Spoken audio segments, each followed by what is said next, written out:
Hello, আসসালামু আলাইকুম। কি অবস্থা সবার, কেমন আছেন? আজকে তো আমি আবার হাজির হয়ে গেছি কিছু মজার মজার রান্না নিয়ে। আজকে নতুন একটা জিনিস আপনাদেরকে শিখাবো, চলেন দেখি কি। এখানে হচ্ছে যে টমেটোটা আমি সিদ্ধ করলাম, ওখান থেকে হাফ আমি ছেঁকে নিয়েছি একটা জায়গায়, দেখাচ্ছি।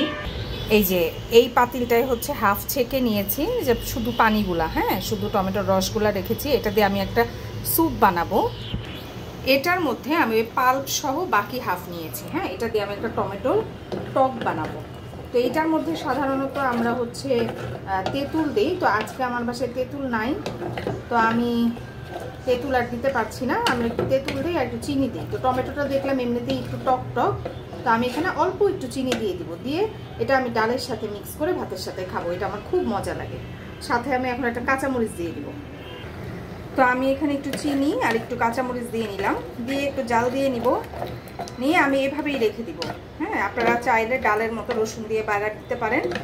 আমি আজকে বাগারও দিচ্ছি না, আমার এমনিতেই মজা লাগে, আমি এমনিই খেয়ে ফেলবো। আপনারা চাইলে কিন্তু এটাকে রসুন কুচি করে বা রসুন ছেঁচে একটু বাগার দিয়ে নেবেন, তাহলে খেতে অনেক বেশি মজা লাগে। আপনাদেরকে বললাম না যে টমেটোর স্যুপ বানাবো, এটা ইন্ডিয়াতে এইভাবেই সেল করে, হ্যাঁ, কাপে ট্রেনে সেল করে, সেখান থেকে আমি শিখছি, আমার আব্বু শিখাইছে। তো এটা ওই যে টমেটোটা, এই যে এখানে যে পাল্পটা ছেঁকে নিলাম, শুধু পানি আছে টমেটোর পানিটা, এটার ভিতরে হালকা একটু সল্ট দিব আর একটু গোলমরিচ দিব। এই মজার টমেটো স্যুপটা আমার আব্বু কিন্তু আমাদেরকে শিখাইছে, আর এইখানে আমি একটু লবণ আর একটু গোলমরিচ দিয়ে নিলাম। আপনারা চাইলে কিন্তু বিট লবণও দিতে পারেন, আমি দেই নাই। এটা এমনিতেই গরম গরম খেয়ে ফেলবেন, অনেক বেশি মজা, অনেক। একবার ট্রাই করে আমাকে জানাবেন। আর এখানে আমি একটু আলু ভাজি করে নিচ্ছি। আলু ভাজি আমার আর আমার হাজব্যান্ডের ভীষণ প্রিয়। তো এখানে আমি আলু কেটে নিচ্ছি, যদিও সুন্দর করে কাটতে পারি না, যতটুকু পারি কেটে নিয়ে আমি রান্না করছি। আর এখানে একটু ডাবরি ভুনা করছি, ডাল রান্না করছি, ভাত রান্না করছি। আর এই তো আমার যে ফিশটা রান্না করছিলাম সেটাও ডান, আর এখানে টমেটোর টকটাও ডান হয়ে গেল। আর এইদিকে আমি কিছু পেঁয়াজও ভেজে রেখেছি, সেগুলাও খাবো। এইদিকে পাখিগুলাকে একটু দেখতে আসছি, আর পাখিগুলার কাছে এসে দেখি এগুলা খাওয়া বাদ দিয়ে ওদের কিন্তু এই পাতিলে খাওয়া দেওয়া আছে, মানে পাতিলে খাওয়ার যে লাস্ট অংশটা থাকে, মানে যেগুলা চোকলা থাকে না এগুলার, সেগুলা দিয়ে রাখছে। আর এখানে নীলটাই ওদের খাবার। পর্যাপ্ত পরিমাণের খাবার থাকার পরেও তারা পেপার খায়। কেন তারা পেপার খায় আমি জানি না। তো সেটাই আমি আর আমার হাজব্যান্ড মিলে আইডেন্টিফাই করার চেষ্টা করছিলাম যে ওরা পেপারটা খায় কেন।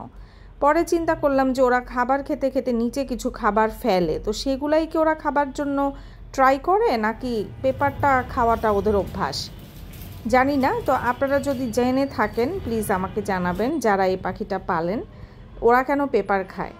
আর এইদিকে তো সারাক্ষণ দুইটা মারামারি করতেই থাকে।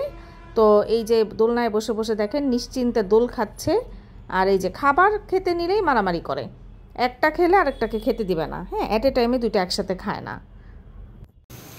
আজকে একটু র্যামেন বানাচ্ছি।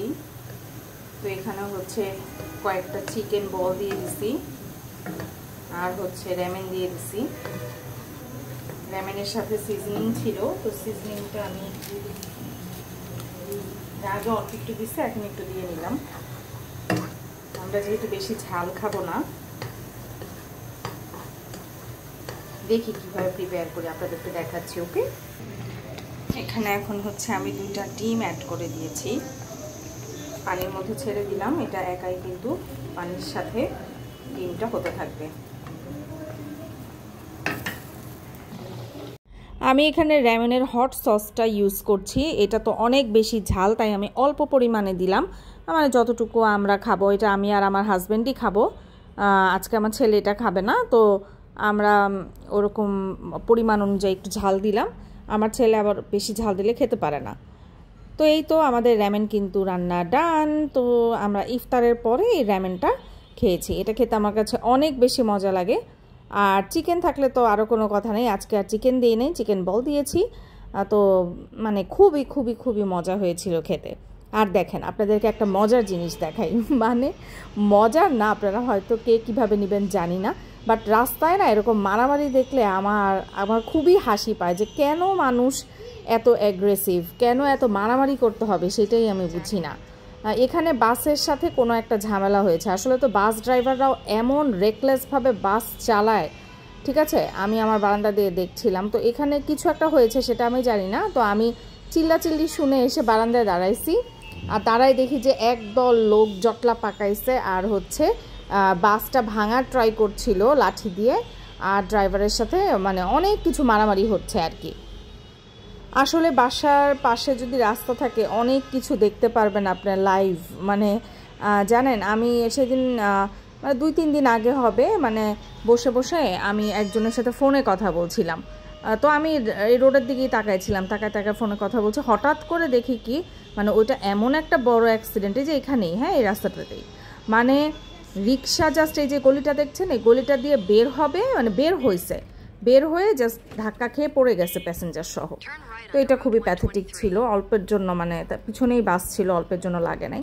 তো এখানে কিন্তু আমি একটা পার্লারে চলে আসলাম বিকালে, একটু সার্ভিস নিব। তো এটা হচ্ছে গুলশান 1-এ, আমার বাসা থেকে অল্প একটু দূরে। তো আমি সার্ভিস নিলাম এখানে। আজকে অনেক ভালো একটা ফেসিয়াল করেছে, অনেক রিফ্রেশ লাগছে। আজকে মাইক্রোডার্মা ফেসিয়ালটা নিয়েছি ওদের, খুবই ভালো। আপনারা যদি নাম জানতে চান আমি বলে দিব, আমাকে কমেন্ট করবেন। আর এই হচ্ছে আমার আফটার ফেসিয়াল ফটো, কেমন হয়েছে জানাবেন। আর ভিডিওটা ভালো লাগলে সাবস্ক্রাইব করে দিবেন। ভালো থাকবেন, বাই।